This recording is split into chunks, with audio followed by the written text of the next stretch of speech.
안녕하세요. 저는 공기 좋고 풍경 좋은 여수에서 식당을 운영하고 있는 40대 워킹맘입니다.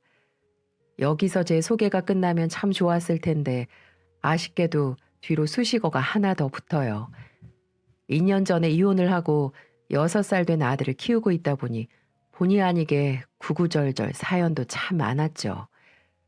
제 사정을 얼핏 들으면 여자 혼자 아이 키우면서 식당까지 운영하기 힘들지 않냐고 많이들 물어보세요.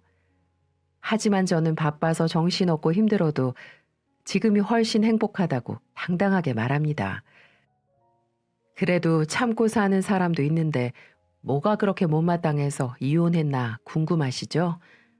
남자는 애가 아니면 개라고 하는데 전 차라리 혼자 애를 키우는 게 낫지 개까지는 못 키우겠더군요. 지금부터 그 금수만도 못한 놈을 잠시나마 남편이라고 데리고 살았던 저의 기가 막힌 이야기를 해보겠습니다. 저는 아버지가 일찍 돌아가셔서 엄마와 단둘이 살았어요. 혼자서 아버지 몫까지 해내시느라 엄마는 여자다움보다는 사내 대장부처럼 씩씩한 분이셨죠.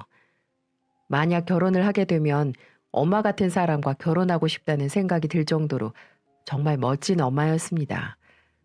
엄마 혼자서 얼마나 힘들게 저를 키우셨는지 가장 잘 알고 있는 입장에서 이혼 결심은 쉬운 게 아니었어요.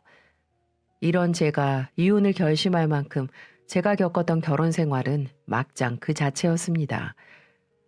당시 저에게는 친구의 소개로 만나 1년 정도 만난 남자친구가 있었어요.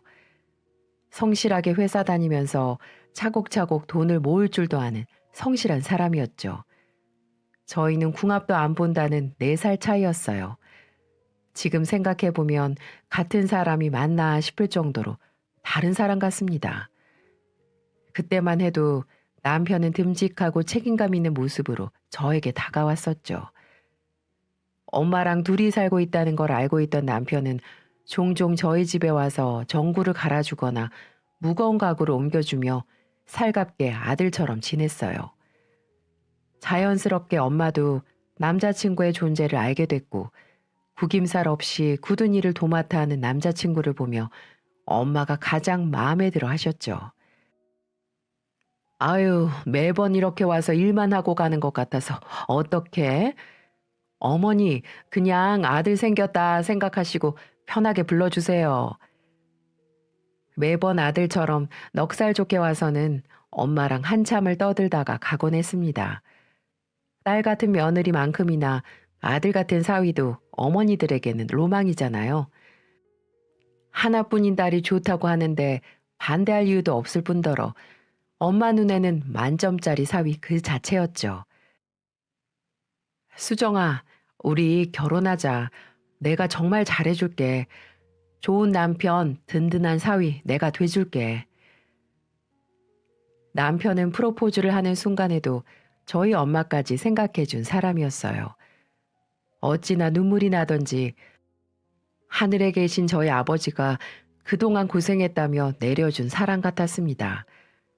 하지만 막상 상견례를 하려니 겁이 좀 나더라고요. 남편은 평범한 가정에 장남으로 잘 자랐는데 저를 어떻게 보시려나 걱정이 좀 됐거든요. 예비 시댁은 시골에서 농사를 지으셨고 아들 둘 모두 서울로 대학을 보내실 정도로 성실하고 강직한 분들이셨어요. 처음 시댁 어른들에게 인사드리던 날 걱정스러운 마음에 양손 가득 들고 갔었죠. 아유, 우리 아들이 어디서 이렇게 예쁜 며느리를 데려왔을까? 반가워요. 사내 놈들만 있던 집에 딸이 생긴 것 같네. 걱정했던 것과 달리 너무 좋은 분들이셨어요. 이후로도 서울로 직접 기르신 농작물을 보내주시면서 저까지 챙겨주셨고요.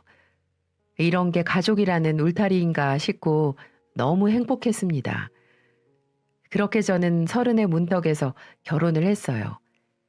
결혼과 동시에 아이가 생기면서 저는 집에서 아이를 키우는 주부로 지내야만 했었죠. 열심히 다녔던 회사는 그만둬야 했지만 좋은 가정을 만들겠다는 다짐으로 남편을 내조하며 좋은 아내와 엄마로 살았습니다. 엄마를 닮아서 음식 솜씨가 좋았던 저는 남편 퇴근 시간에 맞춰서 저녁을 준비하는 것도 마냥 즐거웠어요. 꿈꾸던 가정의 모습을 이룬 것 같았고, 저녁을 먹은 남편이 아이와 놀아주는 모습을 보는 것도 그저 행복했습니다. 저의 결혼 생활이 여기서 딱 그렇게 두 사람은 행복하게 잘 살았습니다 하고 끝났으면 좋았을 텐데 현실은 잔혹 동화였죠. 지금도 우리 아들의 동화책을 읽어줄 때면 왕자와 공주가 만나서 결혼식 할 때 끝이 나는 걸 보면 동화 속에서도 결혼은 자세히 보여줄 수 없는 미지의 세계였구나 라고 생각했습니다. 동화는 정말 동화일 뿐이었으니까요. 아들이 4살 되던 무렵 갑작스레 남편의 회사가 어려워지면서 출근하는 날보다 집에 있는 날이 더 많아졌죠. 남편 회사 주요 거래처와 거래가 끊기면서 일이 줄어들어서 그야말로 사무실 자리를 지키기에도 힘들어 보였습니다. 애도 좀 컸으니 제가 나가서 돈을 벌려고 했지만 남편은 애는 엄마 손에서 커야 한다며 본인이 대리운전이라도 하겠다며 말렸어요. 그렇게 남편은 밤낮으로 일을 하기 시작했죠. 그래도 이렇게 열심히 사는데 지금 시기만 잘 넘기면 금방 괜찮아질 거라고 생각했는데 결국 남편의 회사가 최종 부도 처리가 되며 남편은 40의 문턱에서 실업자가 되고 말았습니다. 손을 쓸 겨를도 없이 하루아침에 직장을 잃은 남편은 가장으로 역할을 다하려고 택배 상하차 일까지 하며 최선을 다했어요. 하지만 사무실에서 키보드 두드리며 일하던 사람이 몸쓰며 일하려니 힘들었는지 술을 먹는 날이 늘어만 갔습니다. 건강도 걱정되고 그만 마시라고 해도 도무지 제 말을 듣지 않았죠. 처음에는 한 병을 마시고 잠들던 사람이 어느새 술은 늘어만 갔고 술에 취해서 일을 무단으로 안 나가는 일이 잦아졌습니다. 그러다 보니 불러주는 곳도 줄었고 일을 못 나가는 지경에 이르렀죠. 엎어진 김에 쉬어간다고 생각하려고 했습니다. 하지만 도무지 다시 일을 할 생각이 없는 남편을 보자니 답답했죠. 점점 술에 찌들어가는 남편을 보고만 있을 수도 없었고 둘 중 한 명은 나가서 돈을 벌어야 하니 저는 알바라도 하려고 다짐했어요. 술 좀 그만 마시고 내일부터 원준이 좀 봐.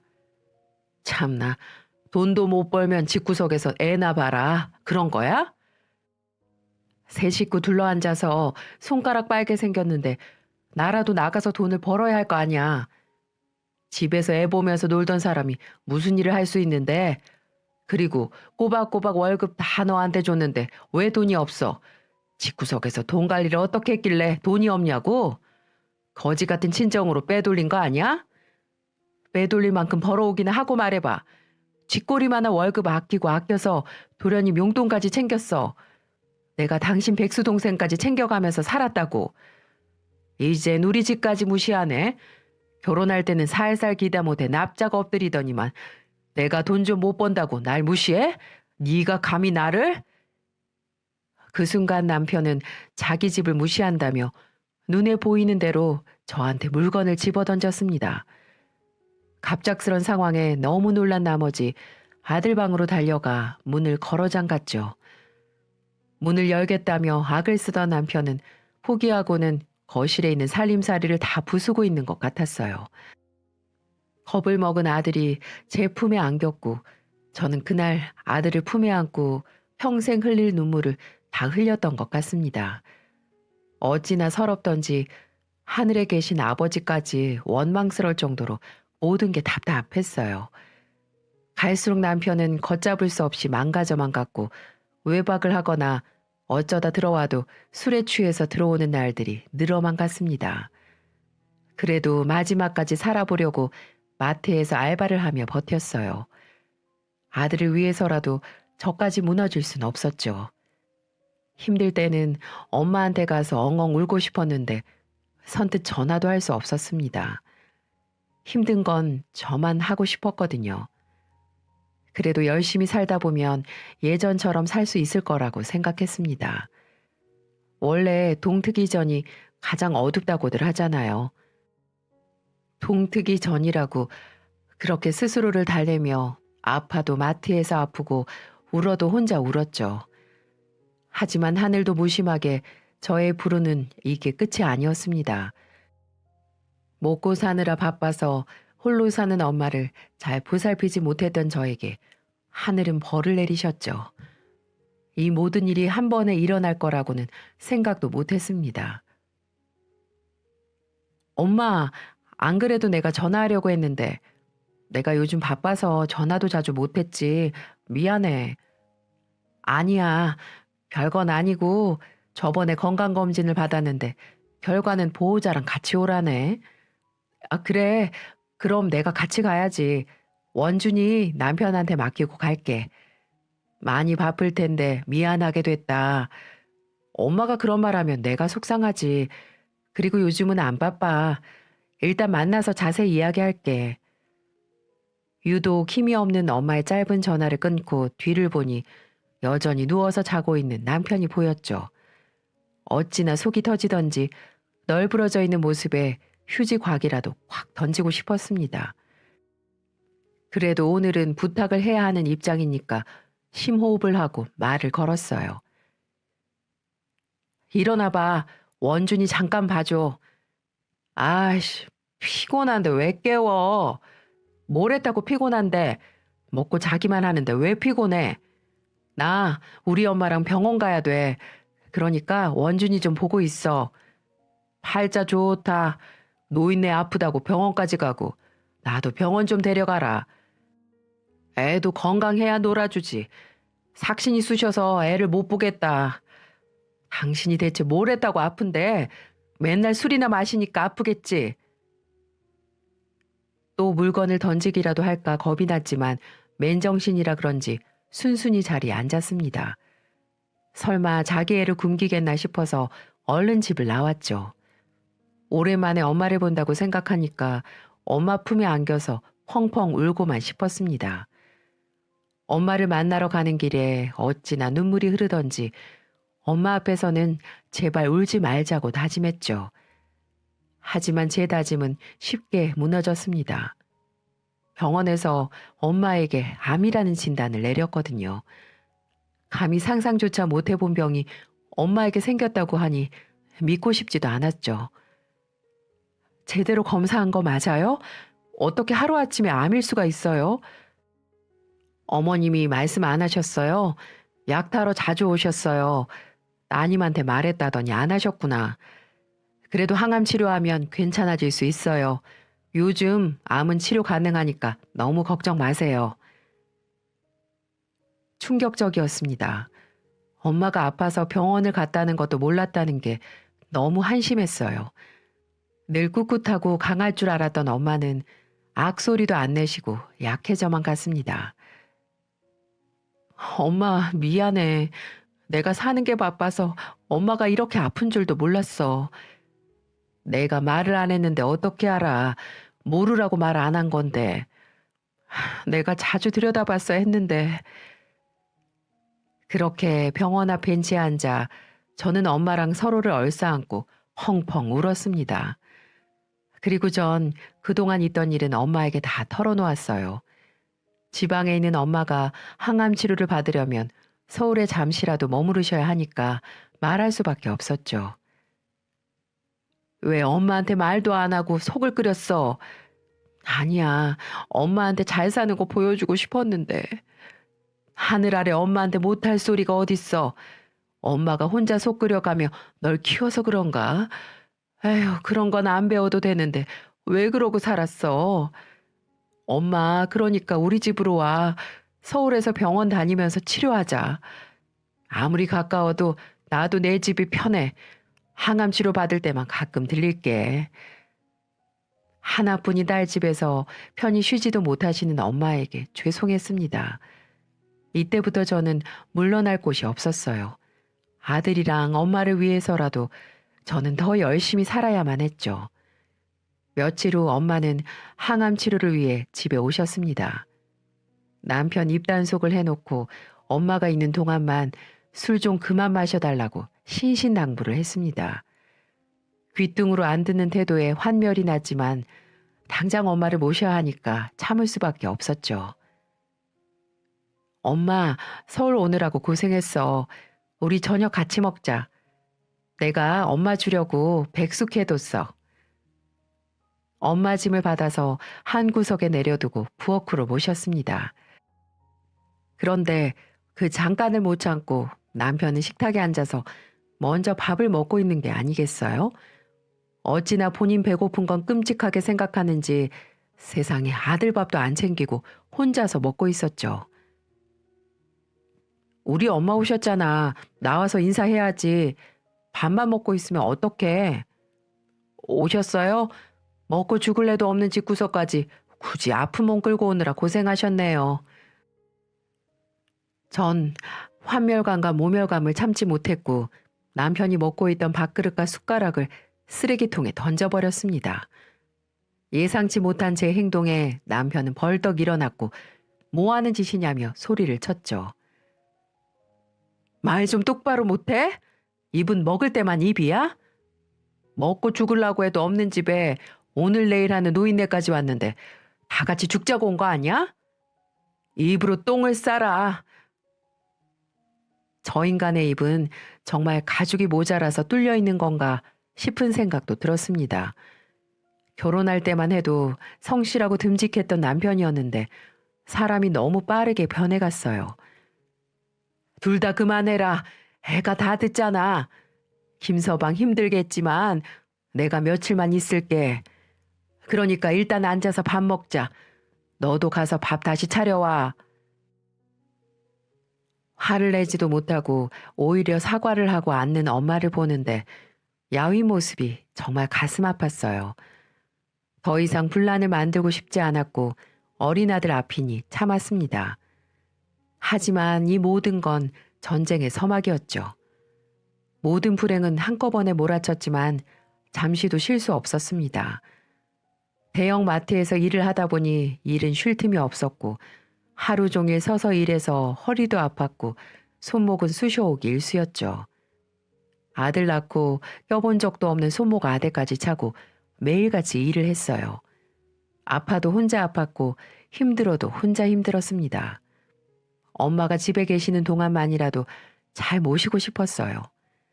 그래서 밥상도 더 신경 쓰고 남편과 싸움을 피하며 살얼음판에서 지냈습니다. 그래도 엄마만 편히 모실 수 있다면 저 하나쯤이야 꾹 참을 수 있었죠. 그러던 어느 날 몸이 너무 힘들어서 조퇴를 하고 집으로 돌아왔죠. 집에 겨우 도착했는데 제 두 눈으로 보고 믿지 못할 광경을 보고야 말았습니다. 엄마가 화장실 청소를 하고 계신 거예요. 그때 방문이 열렸고 남편이 나오면서 저희 엄마에게 큰 소리를 치고 있었습니다. 아니, 화장실 화수구가 꽉 막힐 때까지 대체 뭐 하셨어요? 생활비 한 푼 안 내고 있을 거면 이런 건 좀 제때 하세요. 머리가 한 움큼씩 빠지는데 씻을 때마다 치워요 좀. 더러워서 정말. 저는 들고 있던 당면을 남편한테 던졌습니다. 터진 입이라고 말을 함부로 하니까 더 이상 사람이라고 생각하기도 싫었죠. 저런 인간을 믿고 일하러 나가던 제가 한심할 뿐이었어요. 뭐가 어쩌고 저째? 너야말로 집구석에서 뭐하는 짓이야? 네가 그러고도 사람이야? 이게 진짜로 미쳤나? 내가 뭐 틀린 말 했어? 그러니까 왜 굳이 없는 집에 기생하듯 붙어서 분란을 만드냐고. 왜? 나 아직도 도련님한테 돈 보내고 있어. 그럼 도련님도 기생하는 거지. 잘 다니던 회사 때려치고 나와서 비트코인 하겠다고 빚만 잔뜩 져서 고향도 못 가잖아. 내 말이 틀려? 이게 진짜 보자 하니까. 손을 올리려는 남편 앞을 엄마가 가로막았습니다. 어디 손을 대? 그만 못 둬? 가지가지들 한다. 아유, 재수가 없으려니까. 정말 눈물 나서 못 봐주겠네. 그리고 숭숭 빠진 머리 꼴 보기도 싫은데 가발을 좀 사던지. 아, 진짜 취해서 못 봐주겠다 정말. 너 나가. 그냥 나가서 죽어버려.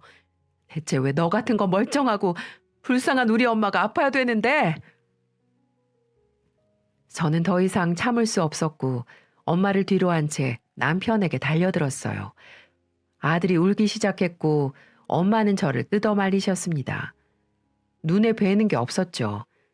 남편은 뭐가 그렇게 분한지 정말로 집을 나가버렸어요. 대체 뭐가 그렇게 분하고 억울한지 짐작조차도 안 갔습니다. 남편이 나가고 정신을 차린 저는 아들을 달랬고 엄마는 저를 달래셨어요. 이기적이게도 엄마가 지금 내 곁에 있어서 고맙다는 생각이 들더군요. 아픈 엄마는 끝까지 저에게 힘을 주고 계셨죠.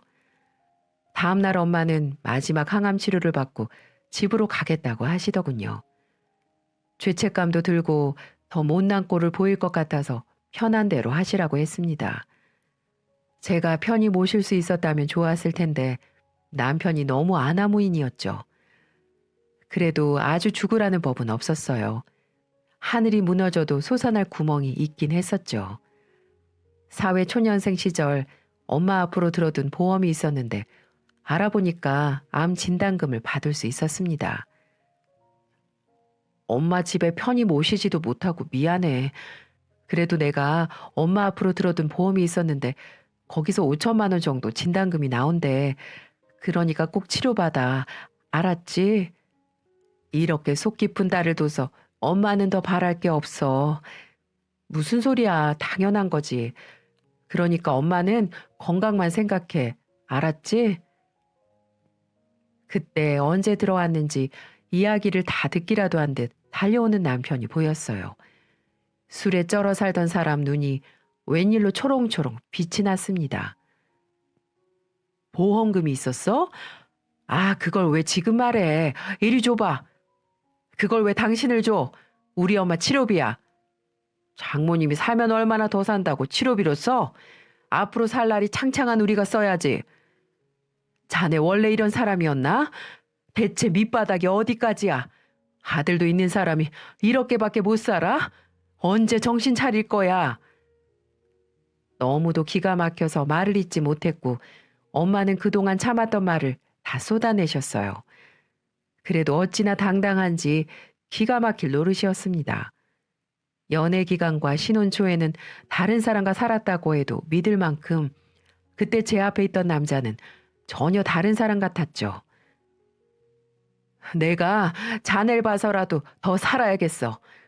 더 이상 밑바닥이 있을까 싶은데 내가 두 눈 똑바로 뜨고 어떻게 사나 지켜볼 거야. 저는 충격받았을 엄마 짐을 챙겨서 밖으로 모시고 나왔습니다. 어차피 말도 안 되는 소리를 할 게 뻔한데 엄마 짐을 챙겨서 나왔어요. 엄마를 모셔다 드리고 집으로 돌아오는데 힘이 쭉 빠지더군요. 대박을 바라지도 않았고 그저 평범하게 살고 싶었는데 자괴감이 밀려왔죠. 저를 혼자 키우시면서 엄마는 더 큰 짐을 많이 안고 사셨겠다는 생각도 들고 엄마 말대로 아들도 있으니까 제가 더 강해지자고 굳게 다짐하고는 집으로 겨우 돌아갔습니다.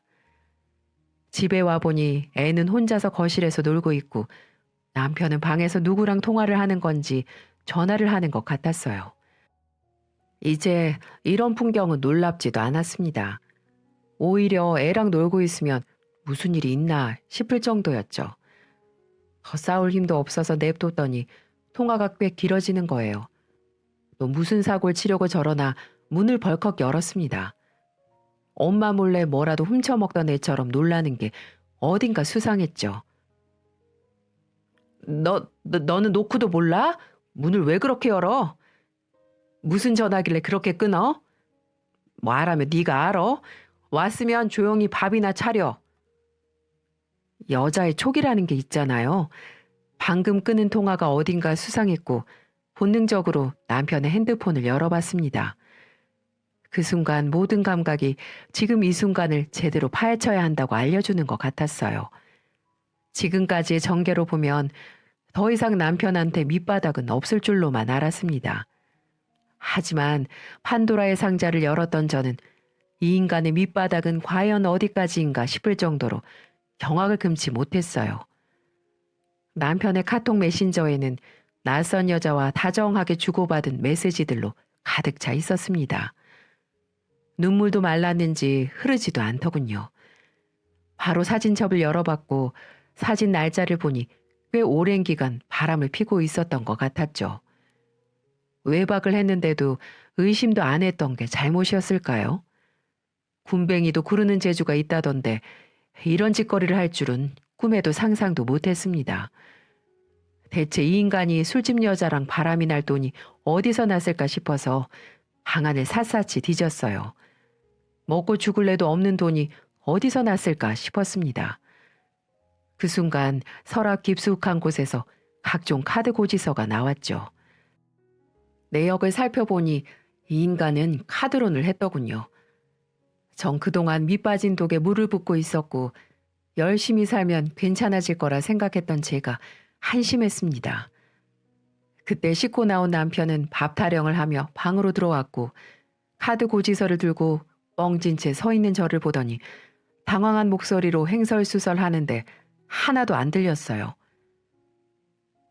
내가 당신이랑 더 살아야 될 이유를 모르겠어. 다시 잘 살아볼 생각이 있기는 하니? 지금 네 새끼는 밥을 먹는지 굶는지도 모르는데 다른 년이랑 놀아나는 일에 돈을 쓰고 돌아다녀? 네가 그러고도 사람이야? 집구석에서 무시하고 바가지만 긁는데 내가 그럼 집에 오고 싶겠어? 아들이라고 하나 있는 건 지 엄마만 찾고 와이프라는 게 돈 타령만 하는데 내가 무슨 힘을 내서 돈을 버냐고? 이것도 또 나 때문이야? 애랑 놀아줘야 애가 아빠를 찾지. 아빠가 나가서 들어오지도 않고 딴 년이나 끼고 노는데 아빠 같겠냐고? 이혼해. 나 너랑 못 살아. 너만 없어도 내가 살 것 같아. 그래, 그 말 왜 안 하나 했다. 피는 못 속이지. 부녀가 나란히 남편도 없이 사는 게 집안 내력인가 봐. 너 같은 거 데리고 사느니 지나가는 개를 데려가 키우는 게 100번 나아. 아빠 없이 자랐던 저는 내 아들한테만큼은 아빠 자리를 지켜주고 싶었어요. 하지만 저런 사람이 아빠라면 차라리 없는 게 낫겠다고 생각했습니다. 검은 머리 짐승은 거두는 게 아니었는데 아들을 위한다는 명목으로 제 살을 갉아먹고 있었죠. 저는 그렇게 금수만도 못한 남편과 이혼을 했습니다. 차라리 속이 시원했어요. 남편은 가정 파탄에 대한 유책 배우자였고 양육권은 당연히 저에게 넘어왔습니다. 양육비도 지급하라는 법원의 판결이 있었지만 경제적인 능력이 없던 남편은 배째라는 식으로 버텼죠. 저는 그래도 살아야 하니까 명목뿐인 양육비 대신에 제가 벌어서 아들을 먹이고 입혔어요. 엄마도 그런 놈이랑 사느니 없는 게 낫다며 응원해 주셨고요. 아픈 엄마가 걱정되기도 했고 서울에서 아들 키우며 일하기가 어려워 엄마가 있는 여수로 내려갔습니다. 그동안 고생 많았다며 엄마는 다시 해보자며 저를 응원해 주셨어요. 서울과 달리 여수는 대형마트가 많지 않았고 별다른 기술이 없던 저는 일자리를 구하기 어려움이 많았습니다. 그러던 중 엄마는 저에게 식당을 해보자고 제안했죠. 여기는 서울이랑 달라서 마땅히 일 구하기가 힘들 거야. 동네 식당 차려서 한번 해보자. 너 이 엄마 해물찜 솜씨 알지? 내가 그걸로 너 키웠잖아. 너도 해물찜으로 네 아들 한번 키워봐. 저희 엄마는 제 오랜 동창들도 인정할 정도로 요리 솜씨가 좋으세요. 그 중에서도 해물찜은 친구들끼리 모이면 아직도 생각난다고 할 정도로 훌륭하셨습니다. 저는 선택의 여지가 없었고 더 이상 물러날 곳도 없었어요. 서울에서 겪었던 일을 떠올리며 못할 건 뭔가 싶어서 엄마와 야심차게 식당을 차렸죠. 그렇게 2년이 흘렀고 그동안 엄마와 제가 차린 식당은 대박이라고 할 만큼 성공을 달리고 있었습니다. 여수 관광객이 늘어나면서 SNS로 입소문이 났고 방송 출연 제안도 받았죠. 저녁 방송에 대박 맛집으로 소개되자 그야말로 손님이 끊이질 않았습니다. 너무 바빠서 힘드니까 행복한 비명이 절로 나왔죠. 울기만 하던 어렸던 아들은 어느새 자라서 건강하게 유치원을 다니고 있었어요. 하지만 소문 듣고 찾아온 손님 중에는 불청객도 있었습니다. 정말 다시는 보고 싶지 않았던 전 남편이 찾아왔죠. 금수만도 못한 놈이 철면피라 그런지 낯짝 들고 여수까지 온 거예요. 처음에는 몰골이 하도 더러워서 그 사람인 줄도 몰랐습니다. 아들 유치원 끝날 시간에 맞춰 데리고 오는데 식당 직원으로부터 전화를 받았죠. 누가 무전 취식을 하고 돈이 없다고 행패를 부린다는 전화였어요. 처음 겪는 일이라 당황해서 집을 들릴 새도 없이 식당으로 달려갔는데 그 자리에는 거짓골을 한 전 남편이 있었습니다. 여보. 너무 애절하게 부르길래 우리가 어쩔 수 없이 헤어진 견우와 직녀쯤은 되는 줄 알았어요. 기가 막혀서 종업원에게 경찰을 부르라고 했죠. 동네 사람일 수도 있어서 좋게 넘어가려 했지만 이런 인간은 초장에 바로잡아야 2번 다시 안 올 것 같았습니다. 누가 네 여보야? 당장 경찰 불러요. 돈도 한 푼 없이 식당에서 밥만 축냈다고 당장 잡아가라고 경찰 불러주세요. 네, 경찰이죠. 여기. 남편을 똑바로 보고 종업원을 향해 큰 소리로 말했고 종업원은 경찰에 신고를 했습니다. 하지만 제가 예상했던 것보다 전 남편은 얼굴이 너무 두껍더군요. 원준아, 아빠야. 많이 컸네. 매일 소리 지르고 술에 취한 아빠 모습을 기억하던 아들은 제 뒤로 숨었습니다. 저도 아들에게 접근 못하도록 아들 손을 꼭 붙들고 그냥 식당을 나왔어요. 따라 나오려는 전 남편을 직원들이 붙들었고 그렇게 경찰서로 끌려간 것 같았죠. 어찌나 놀랬는지 아들을 집에 데려오고 엄마에게 아들을 부탁했어요. 손이 다 떨렸고 다시 불행이 덮치는 것처럼 답답했습니다. 엄마는 겁에 질린 듯 떨고 있는 제 손을 잡아주시며 말씀하셨죠. 정신 차려. 아무것도 없던 그때는 몰라도 지금 네가 지켜야 할 게 많아. 식당도 그렇고 원준이도 그렇고 너만 믿고 일하고 있는 직원들도 있어. 마음 단단히 먹어. 네가 무너지면 다 무너지는 거야. 엄마 말을 듣고 정신을 차릴 수가 있었어요. 저는 아무것도 없이 울기만 했던 그때와는 달랐고 잘 살겠다며 여수까지 왔으면 저는 도망칠 곳도 없고 피하기도 싫었습니다. 그래서 저는 아들을 엄마에게 부탁하고 식당으로 향했죠. 저는 엄마이자 사장이니까요. 저녁 장사를 준비하고 있는데 누가 가게를 서성이는 게 보였습니다. 지긋지긋한 실루엣이 자세히 안 봐도 알겠더군요. 찌질함은 어둠 속에서도 잘 안 가려진다는 걸 그날 알았습니다. 여보, 잠깐 얘기 좀 하자. 이제 손님들이 올 시간이 됐는데 식당에서 이럴 수 없어서 끌고 가게 반대 방향으로 나왔습니다. 걸음이 멈추자 전 남편은 제 앞에서 시멘트 바닥에 소리가 날 정도로 세게 무릎을 꿇는 겁니다. 전 그날 손이 발이 되게 비는 모습을 처음이자 마지막으로 봤어요. 사람이 살면서 손이 발이 되도록 비는 일이 흔치 않잖아요. 금수만도 못하게 살았으니 이혼한 전 부인이나 찾아와서 애걸복걸 하는 것 같았습니다. 지난 세월 안 봐도 비디오입니다. 수정아, 내가 잘못했어. 너무 힘들어서 내가 미쳤었나 봐. 한 번만 봐주면 진짜 잘할게. 아빠로, 남편으로, 사위로 정말 잘할게. 좀 떨어져. 낯짝이 왜 그렇게 두꺼워? 이제 와서 뭘 다시 해? 그나마도 애한테 창피당하기 싫으면 조용히 올라가. 가서 그때 그 지지배한테 살려달라고 해. 너랑 이혼하고 바로 헤어졌어.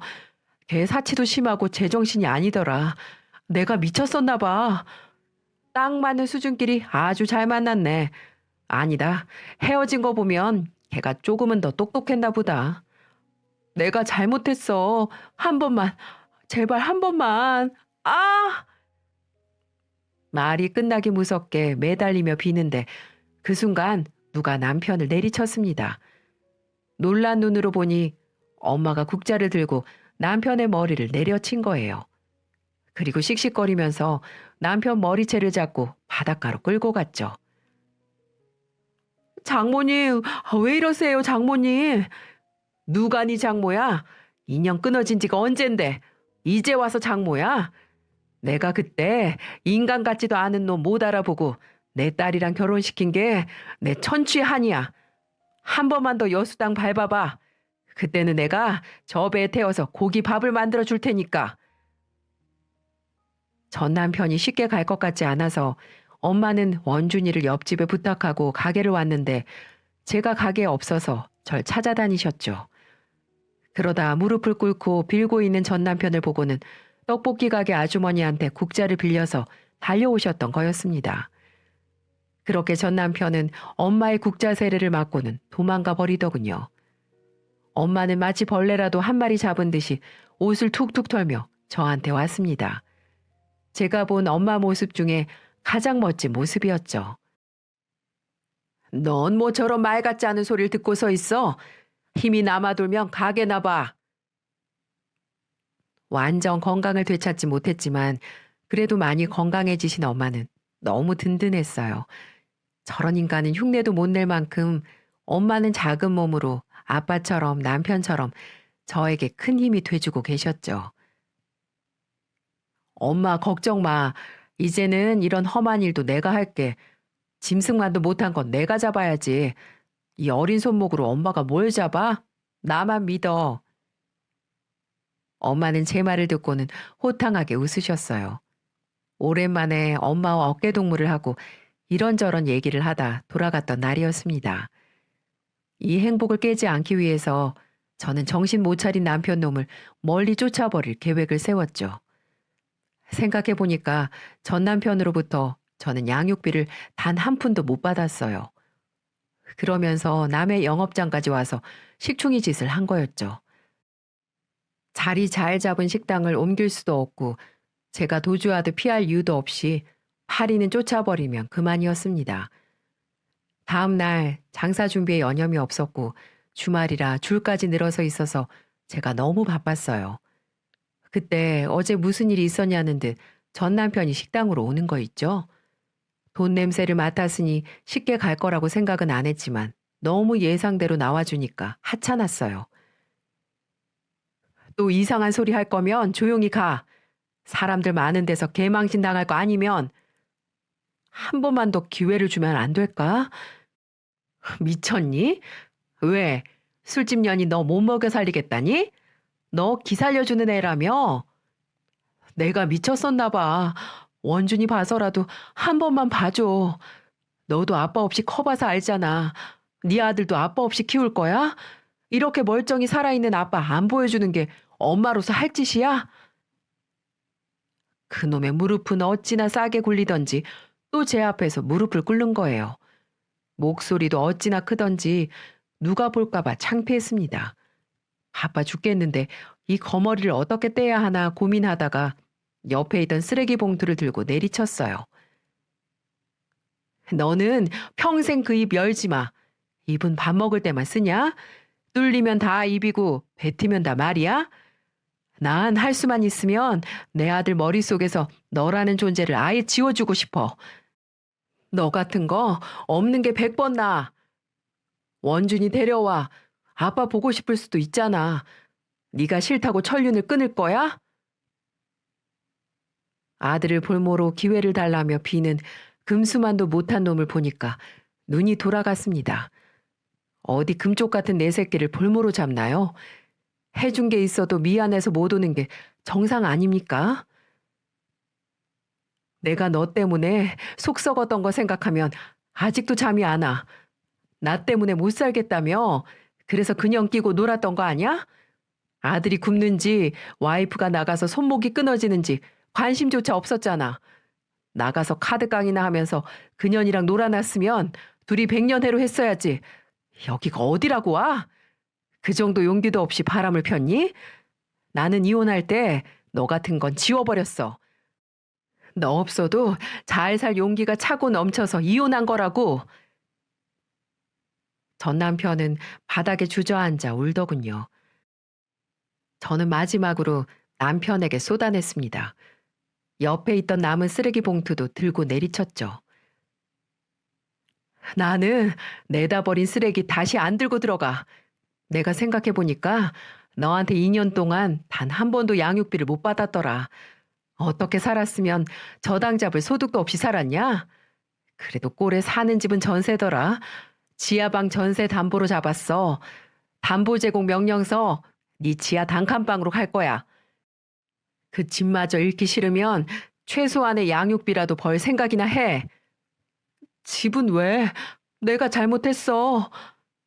술집 여자한테는 없는 돈도 만들어다 바쳤으면서 아들 위해서 그 정도도 못해? 너는 아직도 정신을 못 차린 거야. 전 남편과 제가 싸우는 소리를 듣고 경찰을 불러준 직원 덕분에 전 남편은 또 한 번 경찰 조사를 받았습니다. 저는 경찰에 접근 금지 요청을 했고 전 남편은 접근을 못하게 됐습니다. 하지만 정말 못 오게 된 결정적인 이유는 따로 있었죠. 남편의 만행이 SNS를 타고 퍼진 거예요. 그날 싸우는 소리를 들었던 손님이 맛집의 전설이라며 커뮤니티에 올렸던 글이 소소하게 퍼진 모양입니다. 그래서 가끔 소문 듣고 오는 손님 중에는 저에게 멋있다고 힘내라며 응원해주는 분들도 계셨죠. 정당하게 살았으니 당연한 결과라고 생각해요. 최근 들리는 소식에 의하면 전 남편은 막노동을 하며 살고 있습니다. 할 수 있는 일이 뭐 있겠어요. 할 줄 아는 거라고는 뚫린 입으로 개똥 같은 소리나 하고 처먹는 것뿐인데 몸을 써야 돈을 벌죠. 시어머니, 시아버지께서도 남편의 만행을 듣고는 자식 잘못 키워서 큰 죄를 지었다며 몇 번이고 전화를 하셔서 사과를 하셨습니다. 그것도 모자라 두 분은 여수까지 오셔서 엄마에게 사과를 하셨고 더 이상 아들이 찾아오는 일 없도록 하겠다며 신신당부를 하고 가셨어요. 아들이 뉘우칠 때까지 일원 한 장도 보태주지 않겠다는 말까지 하셨죠. 그래서 전 남편은 공사판을 전전하면서 힘들게 돈을 벌고 있는 것 같았습니다. 결혼은 누구나 더 행복할 거라 기대하고 인생 제2막을 만드는 여정이잖아요. 하지만 모든 가정이 행복하게 백년해로 하면 좋겠지만 한치 앞을 알 수 없는 인생 둘이 만났으니 어디로 튈지는 아무도 모르는 일이 또 결혼이었습니다. 자식 때문에 사는 것도 용기지만 자식을 위해서 헤어지는 것 또한 큰 용기였어요. 단순한 차이 같지만 지금 생각해보면 큰 차이였습니다. 자식을 위해서 가장 좋은 선택을 할 수 있다면 그건 자식을 위함과 동시에 정말 나를 위한 선택이었죠. 제가 만약 그때 아들에게 허울뿐인 아빠를 지켜주려고 버텼다면 이런 행복도 없었을 것 같네요. 저희 엄마도 완치는 아니지만 암도 재발하지 않고 건강하게 큰 목소리로 잘 지내시고 계시답니다. 그리고 식당은 더욱 번창해서 잠잘 시간도 부족할 정도예요. 그래도 우리 아들 끼니 한번 안 굶기고 엄마가 저한테 해주셨던 것처럼 삼시세끼 잘 먹이고 살고 있어서 참 행복하답니다.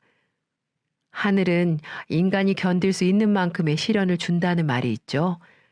지금 힘든 시기인 거 금방 지나갈 거예요. 제 이야기가 조금이나마 힘이 되셨으면 좋겠습니다. 지금은 엄마랑 둘이 마주 앉아서 맥주 한 캔에 안주처럼 이야기할 정도로 편해졌어요. 우리 모두 긴 터널을 지나 행복하게 살자고요.